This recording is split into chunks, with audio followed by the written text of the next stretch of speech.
Welcome to the Disruptive by Design podcast. I'm Kimberly Underwood, Director of Digital News Media for AFCEA International's Signal Media. This is a special episode because it involves one of our own, AFCEA's Vice President for Defense, retired Air Force Colonel Michael Black.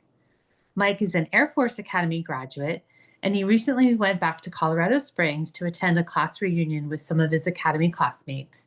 And while he was there, he recorded a podcast with U.S. Air Force Academy Association and Foundation and their Long Blue Line podcast network.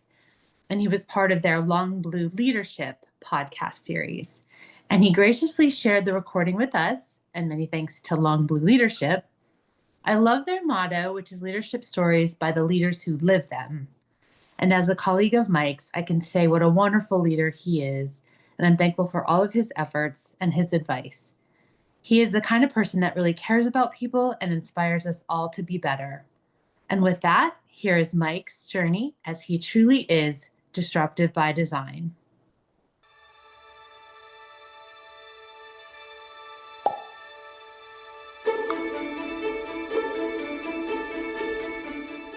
Welcome to Long Blue Leadership, where transformative journeys of Air Force Academy graduates come to life. There are moments in a leader's life that leave a permanent mark.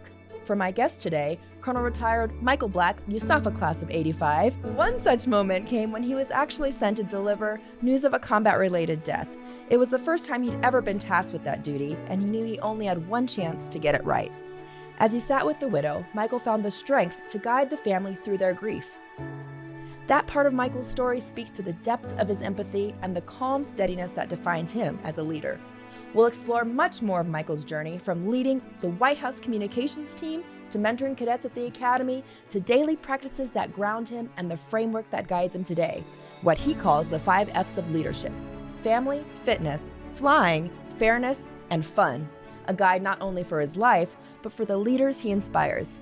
Michael, welcome to Long Blue Leadership. Well, Navir, thank you for having me, and thank you for that very kind introduction. I'm so happy to be here, and I'm just thankful for what you guys do, the AOG, and putting this together and telling stories. I think this is amazing, so thank you for the opportunity. Well, we're grateful here. You've got your silver on, you've got your 85, best of luck. Yeah. You know, I mean, I'm just blown away here. Yes. I got it all, your class crest, yes. And 2 squadrons that I was in. Yes. It's just excited to hear back for our 40th reunion. Yes. So that's amazing. So fellowship and fun with your classmates, and just seeing the mountains, getting off the plane and looking west, yes, and seeing the mountains and seeing God's creation is just amazing. And then, of course, the Academy in the background, pretty excited. Wonderful, wonderful. Well, we're going to jump right in. And actually, the topic is a bit sensitive, but I think it's really important because we know that when we all raise our right hand, some are prepared and they do give all.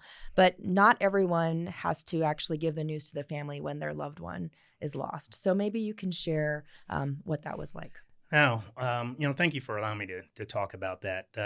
You hit the nail on the head when you said you only have one chance to get it right when you're talking to the family. And so I had a young staff sergeant that was deployed downrange, the Horn of Africa, and he happened to be a radio operator in a helicopter supporting the Marines. And there was a mid-air collision that happened while he was deployed, and he was one of the people that perished. So the first notification that I had to make was duty status whereabouts unknown, to say that to the family. And of course, you can think about the range of emotions that are associated with that.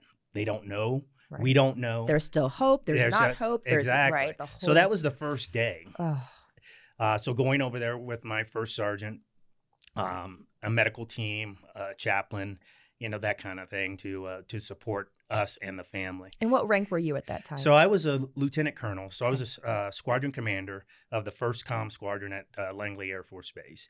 And I like to say that you don't get to practice that. You have one time to get it right. There's, at least back then, there was not a lot of training to do that. It doesn't happen that often.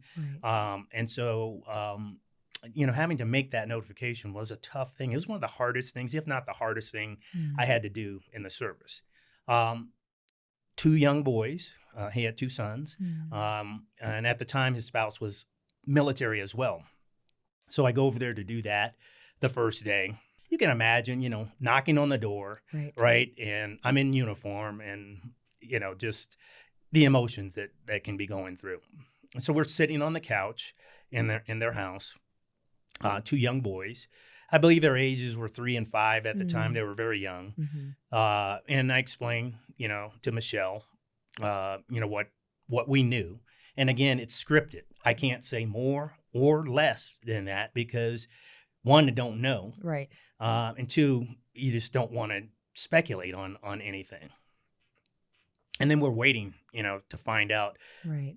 His status. And so then I have to go back the next day to make that notification. And you're representing the Chief of Staff of the United States Air Force. And that's kind of something that's scripted for you. I'm here on the behalf of the Chief of Staff of the United States Air Force, and I regret to inform you of the untimely death of your spouse. The part that was even more heartening for me was after I told her, and with the boys sitting, I believe, on either side of me, she said, and now Colonel Black is going to tell you what happened to your dad. That was a tough thing to do. And I would say it was the hardest thing that I had to do, in the Air Force in my career. And reflect on, you have one chance to get that right. I believe we got it right, me and my team, but that was tough. Right. Wow. Have you kept in touch with the family? Yes, I keep in touch with Michelle, just from just a personal, because I'm very personal. I'm outgoing, as you know. Yes. And so I've kept in touch with Michelle and the boys. But, we're forever bonded, Right. By that. And I think that's important to stay in touch. And that's kind of one of my things I think we'll get into a little bit later in the conversation. But that's what I do. Right. Well, it touches certainly into, I think, the family aspect of the 5 Fs, and because it seems like you even take in them as your family. And I'm curious about your family, because when you were going through that, I mean, you have at least a son. You have a son, right? Yes, a son and 2 daughters. 2 daughters, right? So were you thinking about, did you put on your dad hat in that moment?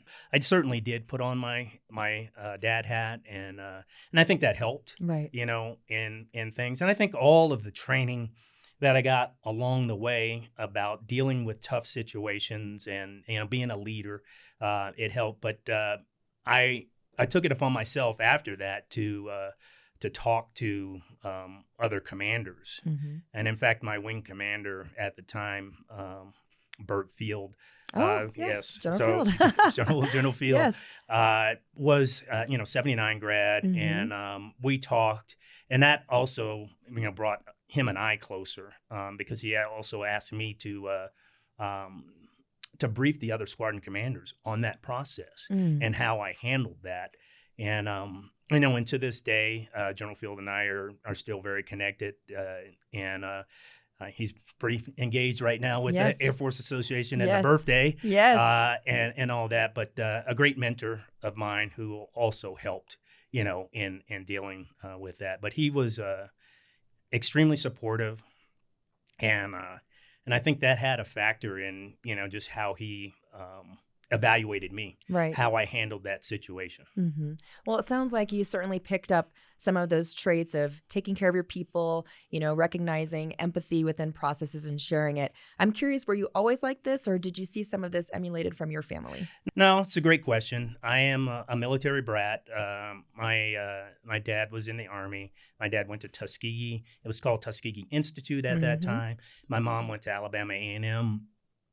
So 2 schools in Alabama. They're from a very small towns in Alabama. My dad is from Beatrice, Alabama, which is less than 200 people today. And my mom is from Vredenburg, Alabama, which is about 15 miles away. And it's even smaller than Beatrice. But they went to the same elementary school and high school, so high school sweethearts. And then they went off to college. And then Dad got a direct commission in the Army, the Signal Corps. Well, he started out in the Medical Service Corps, and then that. But getting back to your question, so yes, family with that, and even take it a step further back to my grandparents, on both sides of the family, but particularly with my paternal grandparents. they went out and visited Tuskegee Institute at that time, Mm-hmm. and they saw the statue of lifting the veil of ignorance there, and they decided at that point that they wanted their kids to go to that school. And so Wow. there's 7 kids within my dad's family, and 6 of them went to Tuskegee. Wow. So I want to fast forward a little bit, and you can certainly share, whether it was during the academy or after graduation, but you have you had this great foundation from your family. Let's talk a little bit about the academy or after academy experience where you had seen additional time where you had grown as a leader. Was there a particular experience that can come to mind where another shaping of this like leadership journey that you've been on? Yeah, I think there's multiple, Mhm. throughout my career. I went to the Army Command and General Staff College for my intermediate professional military education, Mhm. and there's a story there too. My dad was in the Army, and so I wanted to experience some of the things that my dad did, even though I was Air Force. And so one of my mentors, now retired Lieutenant General Harry Radigi, was instrumental in me getting selected for Army Command and General Staff College. And so I went there, and I think that was a big portion of my shaping. Although had mentors and folks and coaches in my life leading up to that were helped shape me. But that going to that school, and what I noticed when I got there, that the Army was very serious about leadership and leadership philosophy. Mm. So much so that we took a class on that where we had to develop a leadership philosophy. And so in taking that class, before the Christmas break, I found out that I was going to be a squadron commander. Right? And so I was a major, and I was going to be a squadron commander. And so in that leadership course, I said, well, I'm going to go be a squadron commander. I'm going to the 5th Combat Comm Group in Georgia. Let me make this philosophy that I'm doing in class be my For that. philosophy, so that when I Mhm. get there, and that was really the first time that I thought very serious about, okay, what is my leadership philosophy? And I had been a flight commander before and Mhm. had people under my, my tutelage, if you will. But being a squadron commander, being on G series orders, Right.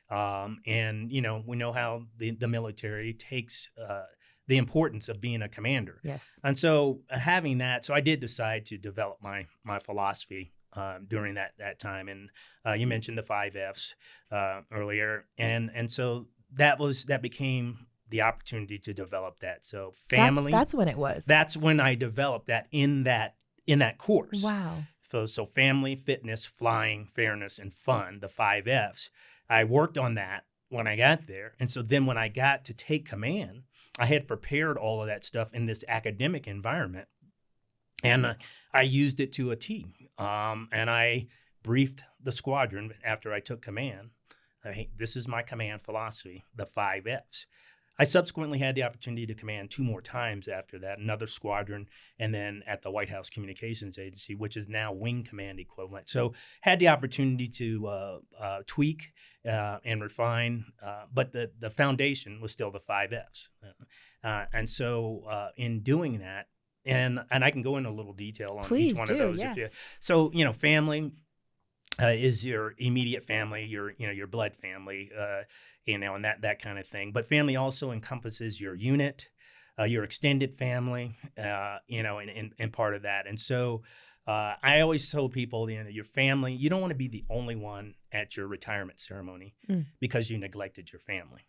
And I've done many retirement ceremonies. In fact, I've done 25 plus since I retired. Wow.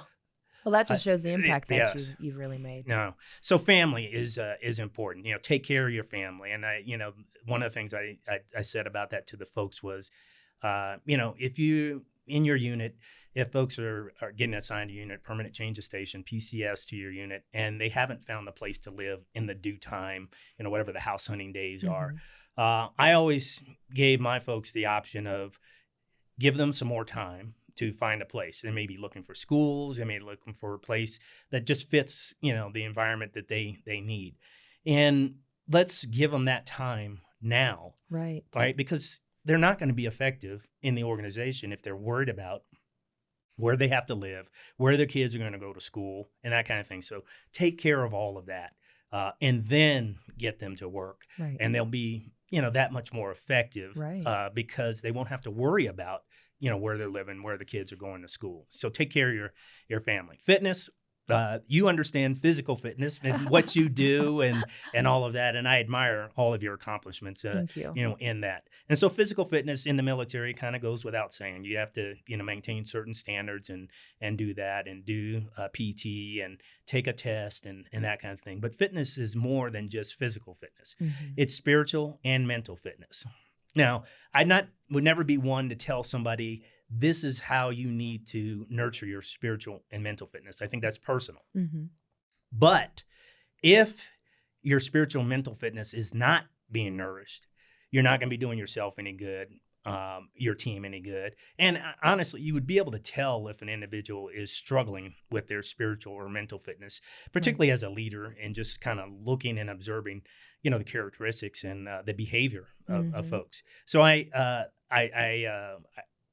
basically told my team, I want you to do whatever it takes to nurture your spiritual and mental fitness, whatever you need to do. If it's meditating, if it's praying, if it's walking, Right. whatever is personal to you, but make sure that it's nurtured. But I also told my folks that if you think that my spiritual fitness and mental fitness is out of balance, I want you to tell me, Mm. because I might have blinders on. I could be Right. focused on things just like they could be focused on things, and I Right. would tell them.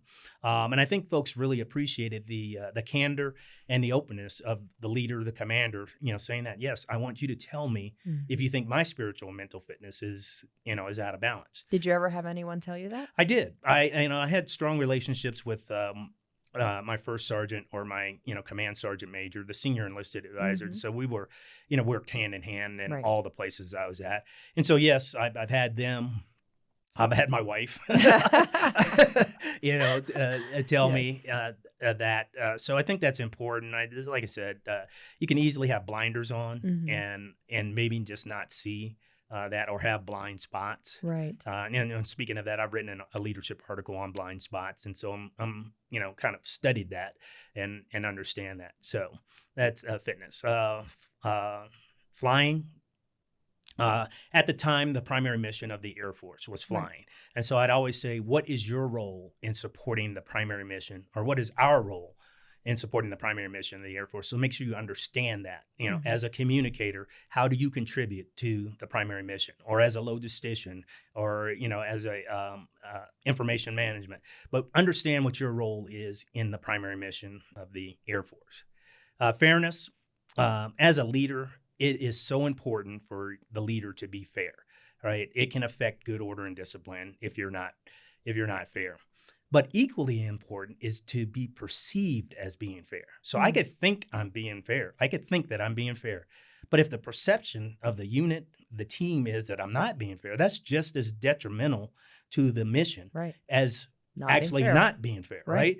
right? And so I think perceptions are important, and you need to understand that, and you need to be aware of of the perceptions. You need to be ready to receive the information and the feedback from your team on that. And so I stressed fairness, and I stressed the importance of also the perception. People have different vantage points. I could be looking at something over there, and I say, okay, yeah, the sky is blue over there, but somebody's looking at it from a different, they may see a touch of some clouds in there, and so they see some white in there, and from their vantage point. And it's just like that in life. Respect everybody's vantage point, in things. And so that was the fairness aspect. Then finally, fun. I'm a person that likes to have fun. You are? Yes, I am. I'm a person that loves to have fun. And so for me, I grew up playing sports, and so I played sports throughout my Air Force career. So that was kind of one of the things I did for fun. Intramurals. What was your favorite sport? Or do you have a favorite? My favorite sport was baseball growing up. I mean, Okay. I dreamed about, trying to play in the major leagues and, that kind of stuff. And I played on a lot of baseball teams growing up. And then when I got into the service, played softball. And I played competitive softball. Back in the day, they have base softball teams. And so you would, try out for the team. And I would try out, and I played on base team at probably at least 4 or 5 bases that I was at. So I was these are my own words, I was good. So I played and, was very competitive in intramurals. That's another way to bring your team together, camaraderie. They see the boss out there playing. Mm-hmm. And I always would tell folks that, on the squadron team, they're not playing me because I'm the commander. They're playing me because I'm good. Okay, I can contribute to the wins in a game. But so I was very competitive. I wasn't a win at all costs, but it wasn't fun to lose. Right. So being competitive and fun. So that's one of the things I did for fun. I also follow professional sports. San Antonio Spurs is my basketball team. Okay. Washington Commanders is my football team. So I would go to those events, those games, those contests, and stuff like that. Music, concerts, still do that kind of stuff with my kids and my family. Yes. Incorporate fun into, so it's not all work and no play. Right. I think you do yourself, justice by, winding down, relaxing a little bit and having fun and that kind of thing. And so I encouraged my team to do that. I wasn't going to tell people what they needed to do for fun. I think that's personal, but having fun is important and it helps strike that balance. So that's really the 5 F's. And I carried that, as I said, every time I commanded, every time I've, unit that I'd been associated with, particularly after the 2000 graduation from Army Command and General Staff College. And I still carry that 5 F's today. And incidentally, I think if you bump into somebody who was in one of my units, they're gonna remember the 5 F's or some portion of it. And in fact, I have a couple mentees that, commanded after me, and they adopted the 5 F's as their command philosophy. And that's kind of something that's very satisfying as a leader to, have somebody adopt your leadership style. They think that it was, good, for them while they were, in the unit. And it's very flattering to see that afterwards. I mean, so much so that I've had people that were in my unit and then they got assigned to one of my mentees' unit, and they would call me up and they'd say, "Hey, Colonel Black, Colonel Packler says his command philosophy is the 5 F's." And I said, "Well, yeah." I said, "Mark was in my unit at Langley, and he probably felt that." But wow, that's a true story. That's a legacy right there. Yes, that's wonderful. Well, speaking of legacy, you have a son that's also a graduate. Yes. So talk about that. I mean, you were expected to go to college. It wasn't a, if, it was where. How about your children? Was that kind of the expectation? Yes. So my wife is a college graduate. She's a nurse as well, and so we preached education, throughout. And just as an aside, a shout out to my wife who just completed her PhD program requirements. Congratulations! Yes. Wilda Black last week, in doing that. And so between my family, my immediate family, so my wife and my 2 daughters and my son, there are 15 degrees between us. You did okay, and you and me. Okay. Yeah. Okay. So the 5 of us, there are 15 degrees. My wife has 2 masters, a bachelor's, and now a PhD. My oldest daughter has a bachelor's and 2 masters. My son has a bachelor's and a master's. My youngest daughter has a bachelor and a master's, and I have a bachelor's and 3 master's degrees. So I think that adds up to 15. I lost count, but social sciences major here. So yes, education, and so my son, he really likes quality things growing up, and so he was looking at schools and researching and looking at the Ivy League, some of the Ivy League schools and some other schools that had strong reputations. I purposely did not push the Air Force Academy to him because I didn't want him to go for the wrong reasons. I didn't want him to go because I went there, and that kind of thing. But late in the game, in his summer going into his senior year of high school, he came to me and said, "Hey," and I'm paraphrasing a little bit, "Hey, Dad, your alma mater is pretty good, pretty has a strong reputation." And I said, "Yeah, strong academic curriculum and everything else there." So that summer, he he said, well, I'm thinking I might want to go there. And I'm thinking to myself, though, that's a little bit late in the game, right? The summer going into your senior year. Did you recruit your mom to do his appointment? Yes. So mom got involved. And then I think, Carolyn Benishek. Yes. So Carolyn was the director of admissions. I reached out to her and just said, hey, I got my son that's interested. They were actually coming to Baltimore, I believe, for a kind of like a Falcon experience. Yes. Right. And so we went to see her, and, I'll just kind of say the rest is history, through, her help and guidance, through my son's qualifications to do all that. He was able to get in. He went to the prep school. Okay. Which was great, and I just want to give a shout out to the prep school for that. I did not attend the prep school, but I saw the value of my son going to the prep school and then being coming to the academy. So I just to this day I'm thankful for our prep school and how they prepare folks. We feel similarly about that. Yes.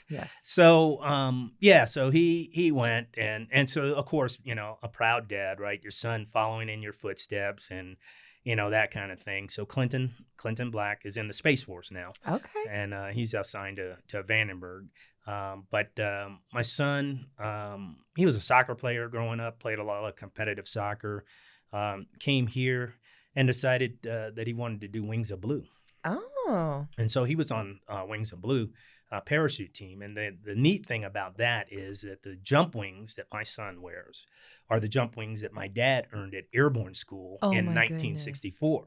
Wow. 65, sometime in the early 60s. And so my dad was still living at the time. And so he was able to come out here and, pin the wings on Clinton. Special. So it skipped a generation because I didn't jump or anything, but my son jumped, and he has mid 500s number of jumps that he's had, and so my dad was able to see him jump.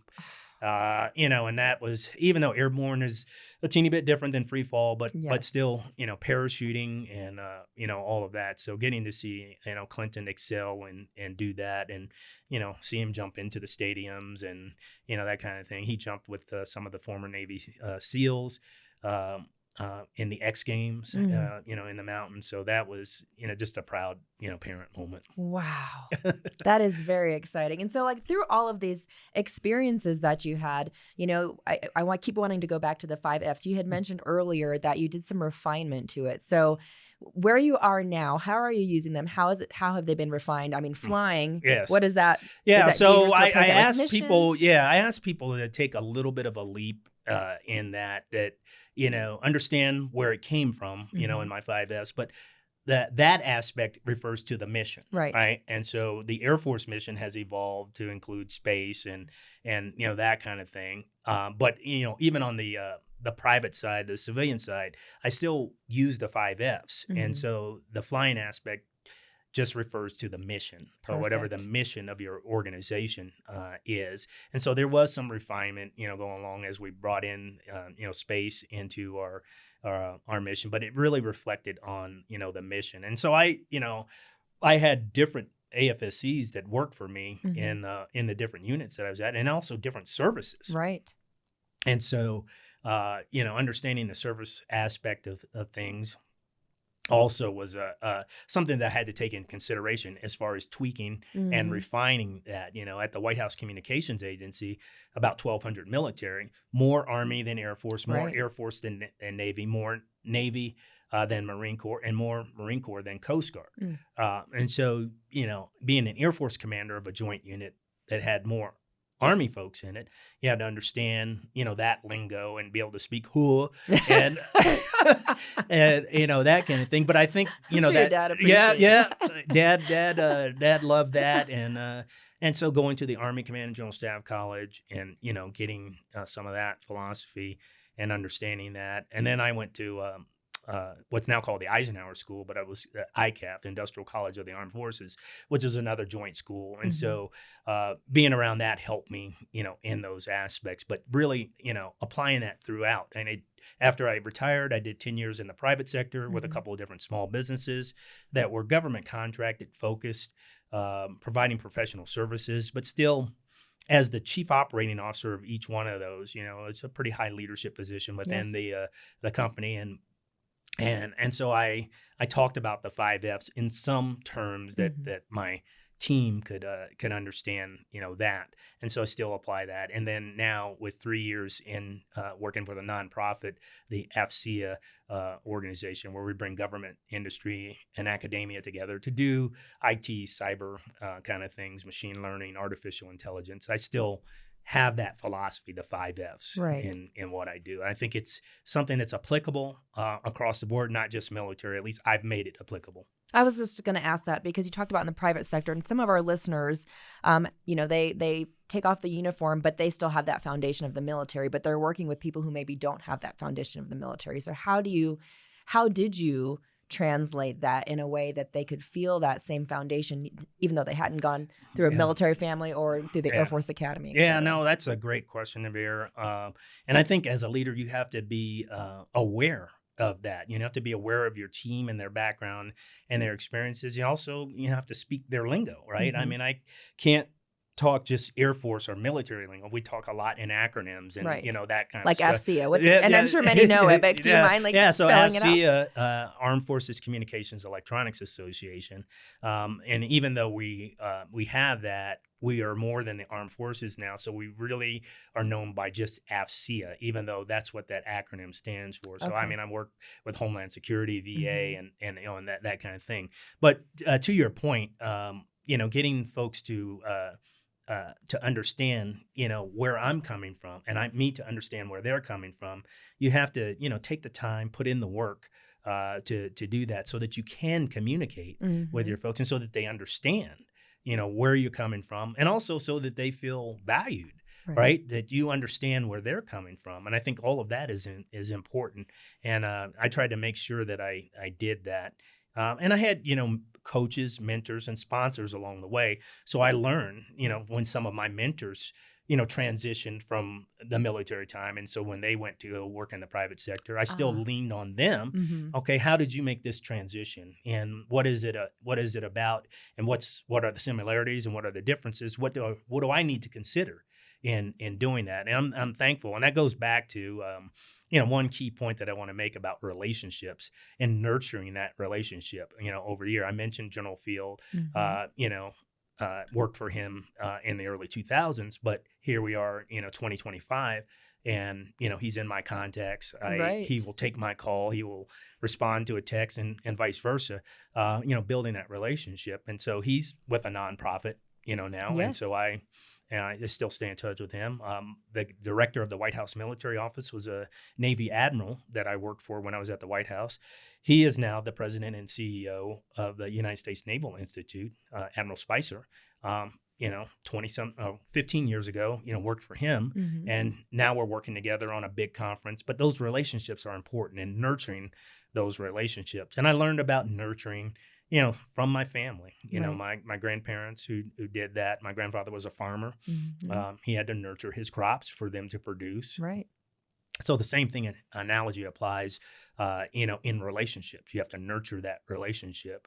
And I'd circle it all the way back to, our 40-year reunion now, and my classmates that are here, and nurturing those relationships with those classmates over the years is important to me. I'm the connector within my class, or the nucleus. I mean, those are two nicknames that my classmates have given me: the Colonel Connector and Nucleus, and I embrace those. Yes, that's wonderful. Well, I know that you also mentor cadets, and I think my question for you, from the aspect of some of our listeners, is: did you seek out the cadets? Did they seek you out? How does that mentorship relationship start? Because you talked about how, like, for example, General Field, you had that relationship years ago that's kind of carried through, but how do you know when that mentorship is beginning? I think both of those aspects that you mentioned. Do they seek that? There are cadets that seek that based upon just what they've experienced and what they've learned. And then some of the cadets know people that I know,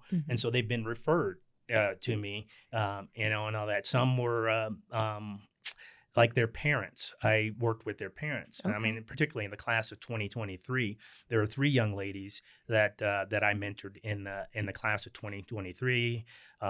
One whose father worked with me at the White House Communications Agency. One whose mother babysat my kids. Okay, Oh. and then one who's ROTC instructor in junior in high school was my first sergeant. Wow. So in those 3 instances, I was connected to those folks through relationship with either their parents or somebody that worked for me, you know, and Right. that kind of thing. And that was the neat thing to, you know, to be here. I did the march back with those young ladies.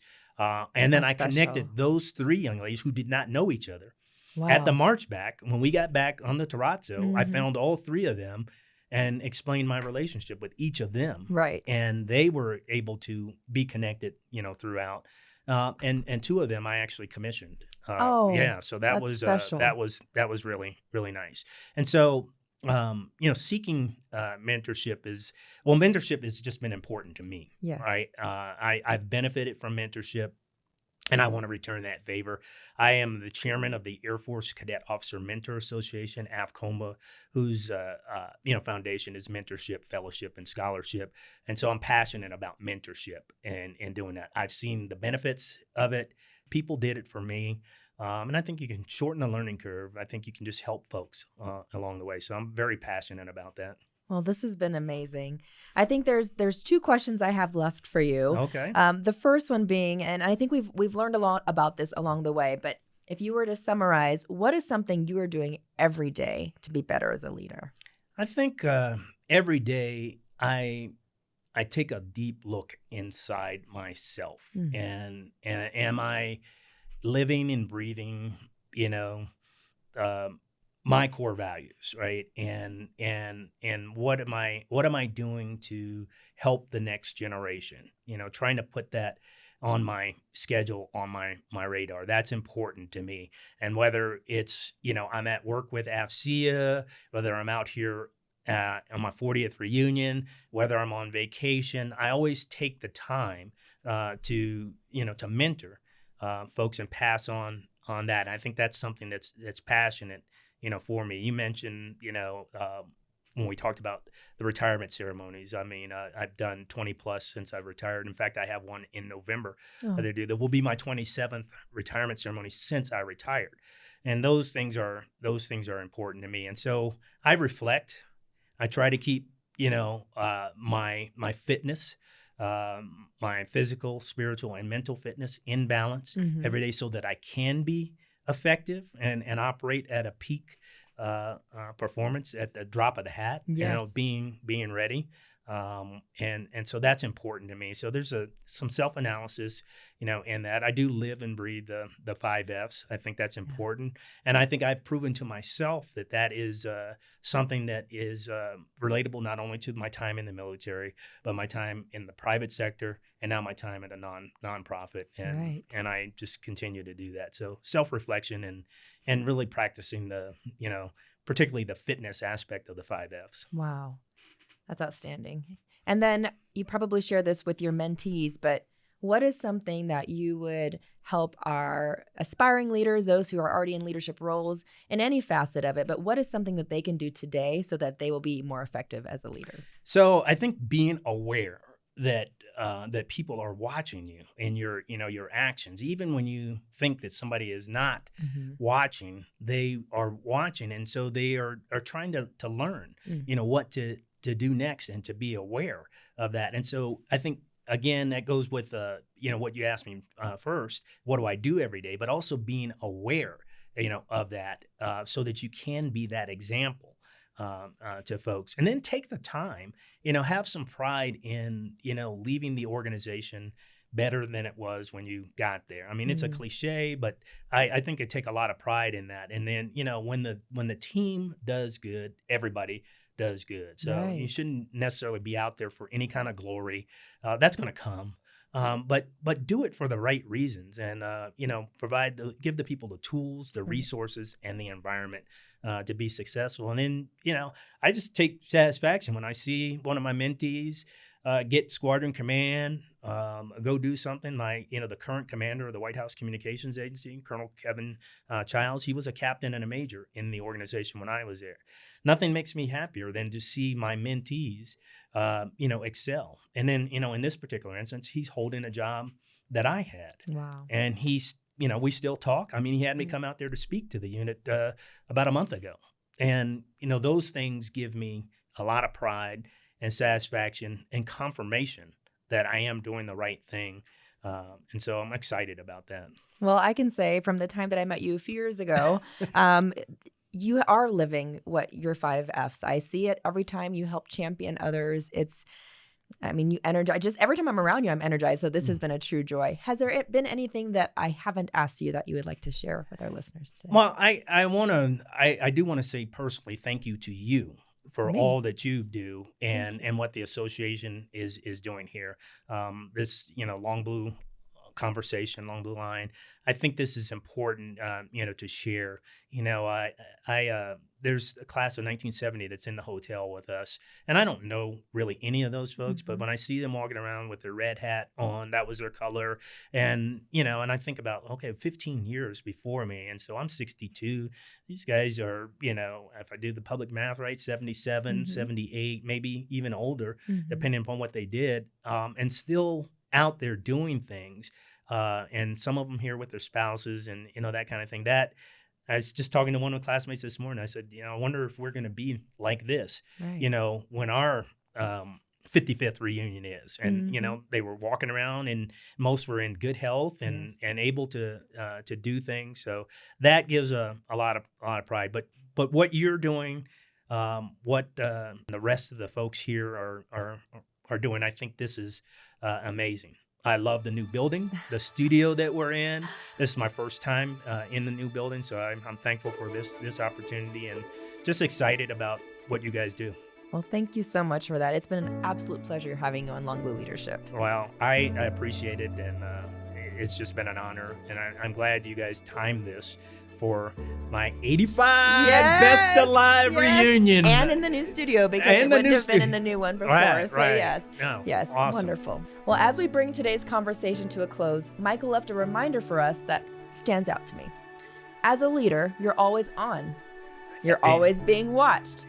Yeah. Your steady presence and deep empathy were forged in life's hardest moments, from guiding a young family through an unimaginable loss, to breaking the barriers at the highest levels of service, to mentoring cadets who will carry forward the legacy of leadership. And then there's that framework he lives by, the 5 Fs of leadership. It's as practical as it is powerful: family, fitness, flying, mission, fairness, and fun. Each one a reminder that leadership is about balance, grounding, and the courage to keep perspective no matter the challenge. His story reminds us that true leaders create more leaders, and when we anchor ourselves in purpose, faith, and these 5 Fs, we leave behind a legacy that lasts. Thank you for listening to Long Blue Leadership. I'm Lieutenant Colonel Retired Navira Walkowitz. Until next time.